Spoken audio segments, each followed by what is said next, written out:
So let's say that I'm ready to lead a small group, but I fear the time commitment may be too much.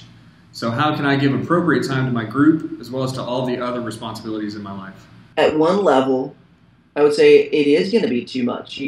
You don't have time to lead a group. You don't have time to really invest in other people.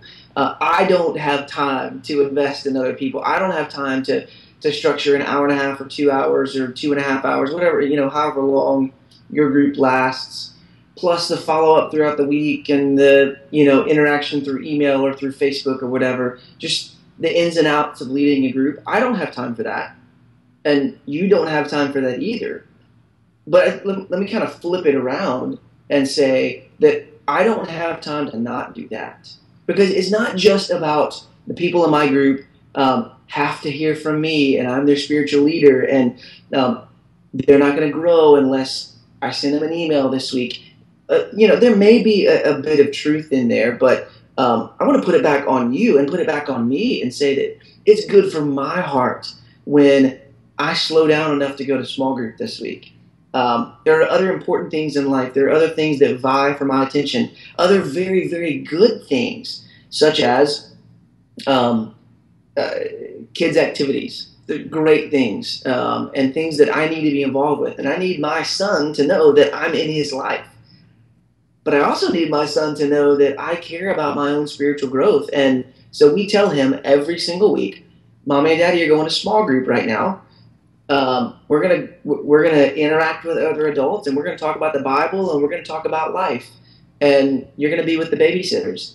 And really, I mean, he has actually grown to enjoy this time because it's a time for him to hang out with his friends. And although in the beginning he really just wanted to hang out with us, and he not resented, but he wasn't super excited about being away from Mommy and Daddy for an extra couple of hours.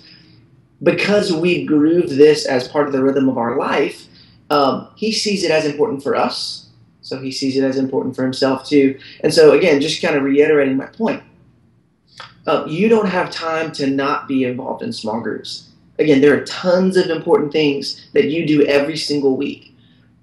If you neglect your own heart, and if you neglect your need for community and your need for other people to encourage you and correct you and to speak truth into your heart, then the other things in your life, you're not going to be as good at. Your other responsibilities, you're not going to be as good at those. And I think it's a good way of reminding ourselves that putting the most important things, the most important, and making sure that we keep those a high priority in our lives. Not saying that small group is more important than your relationship with your wife. I'm not saying that at all. But if you're not investing in your own spiritual growth by being actively involved in community, then other areas of your life are going to suffer. So your question was, I don't have time to lead, really don't have time to lead a small group and still uphold the other commitments in my life. Right. And my response is, you're correct. You don't. Maybe something else has to drop off. Something else that's good, that's not sinful. Maybe it's something good. Maybe it's what it is in your life that would keep you from leading a small group. Could be a good thing. But again, we need to make sure that we keep priorities in line and make sure that we're investing in our own spiritual growth through small groups. So yeah, the answer is you don't have time, and neither do I. We're all busy. Small groups are a chance to actually slow down, to have meaningful, deep relationships with people and pursue Christ together.